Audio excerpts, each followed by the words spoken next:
Hello friends, आप सभी का स्वागत है मेरे इस YouTube channel conquer study material में। दोस्तों, आज इस वीडियो में हम जीके के क्विज टेस्ट खेलने वाले हैं और मैं आपको क्वेश्चन के साथ साथ आंसर भी बताऊंगी। सो फ्रेंड्स, क्वेश्चन काफ़ी बेसिक हैं, तो आइए देखते हैं कि आप कितने सवालों का जवाब दे पाते हैं। तो बिना टाइम वेस्ट किए वीडियो को शुरू करते हैं। फ्रेंड्स, आपके स्क्रीन पर सबसे पहला क्वेश्चन है, मौर्य दरबार में यूनानी राजदूत का नाम बताइए। अगर आप वीडियो को रोकना चाहें या अगर आपको जवाब देने में और टाइम लेना है तो आप वीडियो को पॉज कर सकते हैं। सो फ्रेंड्स, इसका जो ऑप्शन है, option A Sikandar, option B Megasthenes, option C Plato and option D Arastu. Friends, इसका जो करेक्ट आंसर है वो होगा option number B, that is Megasthenes. Friends, ये मेगास्थनीज ने इंडिका नाम का एक बुक भी लिखा था और मेगास्थनीज जो था वो राजदूत था सेल्यूकस का। सो आगे बढ़ते हैं। दिल्ली सल्तनत का शासन कब शुरू हुआ था? सो फ्रेंड्स, इसके भी चार ऑप्शन हैं और इसका करेक्ट आंसर होगा option number B, that is 1206। और फ्रेंड्स, ये खत्म हुआ था 1526 में। सो आप दिल्ली सल्तनत का स्टार्टिंग डेट और इंडियन डेट दोनों ही याद रखिएगा, क्योंकि दोनों में से कोई भी एग्जाम में पूछा जा सकता है।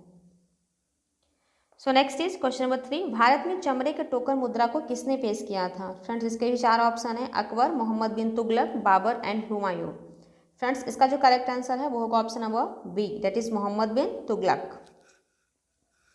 सो नेक्स्ट इज क्वेश्चन नंबर 4, संविधान सभा ने राष्ट्रगान कब अपनाया था? सो फ्रेंड्स, आपसे ये भी क्वेश्चन पूछ सकता है कि राष्ट्रगान क्या होता है, जन गण मन या वंदे मातरम। काफ़ी सारे स्टूडेंट इसी में कन्फ्यूज होते हैं।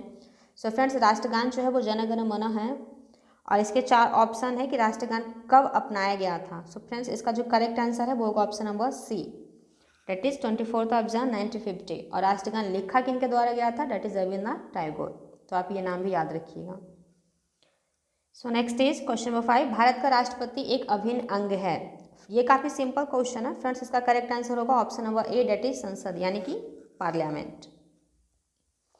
सो आगे बढ़ते हैं। क्वेश्चन नंबर 6 इज, पनामा नहर स्वेज नहर से अलग है जैसा कि उसके पास है।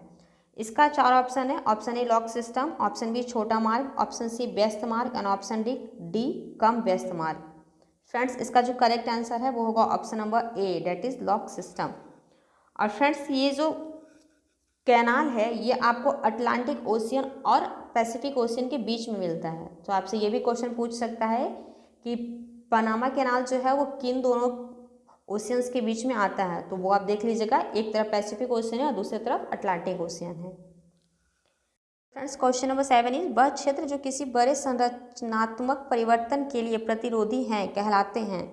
सो फ्रेंड्स, इसके भी चार ऑप्शन है, ऑप्शन ए कठोर द्रव्यमान, ऑप्शन बी प्राचीन भूमाफिया एंड ऑप्शन सी विवर्तनिक plate and option D silt. Friends, इसका जो करेक्ट आंसर है वो होगा option number D, that is silt. So next is, Llanos घास के मैदान हैं। सो फ्रेंड्स, इसके भी चार ऑप्शन है और इसका जो करेक्ट आंसर है वो होगा option number A, that is Guyana highlands. And the question number 9 is, आंतरिक जल निकासी द्वारा चिन्हित क्षेत्र। फ्रेंड्स, आंतरिक जल निकासी का जो करेक्ट आंसर होगा वो होगा option number B, that is मैदान यानी कि plains. So question number 10 is, किसी भी रूप में जीवन को बनाए रखने वाले स्थान को कहा जाता है। ये आपको पता होगा, इसका करेक्ट आंसर होगा biosphere. So question number 11 is, Harshvardhan के समकालीन दक्षिण भारतीय शासक कौन थे? इसके चार ऑप्शन है, कृष्णदेवराय, पुलकेशिन द्वितीय, Mayuravarma and Chikkadevaraja Wodeyar. So friends, इसका करेक्ट आंसर होगा option number B, that is Pulakeshin द्वितीय।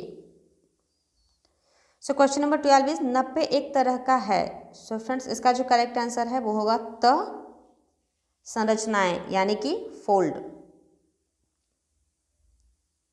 क्वेश्चन नंबर 13 इज, निम्नलिखित में से कौन मुगल शासक को बिल्डरों का राजकुमार कहा जाता है?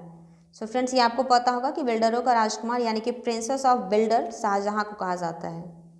So option A is correct. So question number 14 is, शब्द बुद्ध का अर्थ है।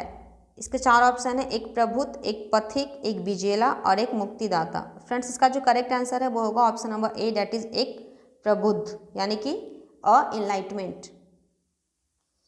क्वेश्चन नंबर 15, निम्नलिखित में से कौन कोयला विविधता नहीं है?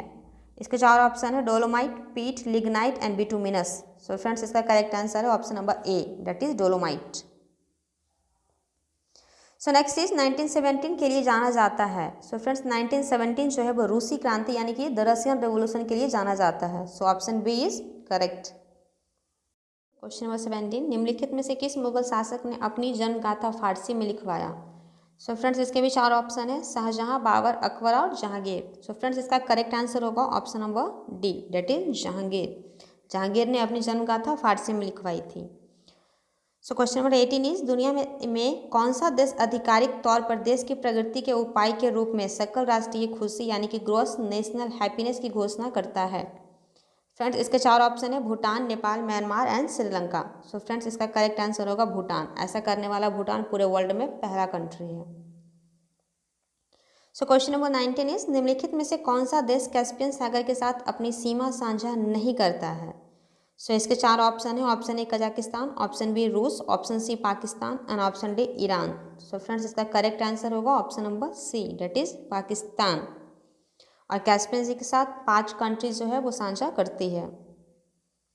सो क्वेश्चन नंबर 20, WHO का मुख्यालय कहाँ है? WHO का फुल फॉर्म होगा वर्ल्ड हेल्थ ऑर्गेनाइजेशन। इसके 4 ऑप्शन है, श्रीलंका, म्यांमार, इटली और भूटान। सो फ्रेंड्स इसका करेक्ट आंसर होगा option number C, that is Italy यानी कि रोम। सो ये हमारा लास्ट क्वेश्चन था। Thank you so much friends मेरे साथ जुड़ने के लिए। और अगर आप मेरे चैनल पे पहली बार आए हैं और आपने अभी तक मेरे चैनल को सब्सक्राइब नहीं किया है, सो सब्सक्राइब कर लीजिए और बेल आइकन को भी प्रेस कर लीजिएगा कि ताकि मेरी न्यू वीडियो की अपडेट आपको मिलती रहे। सो तब तक के लिए मुस्कुराते रहिए, खुश रहिए। जय हिंद दोस्तों।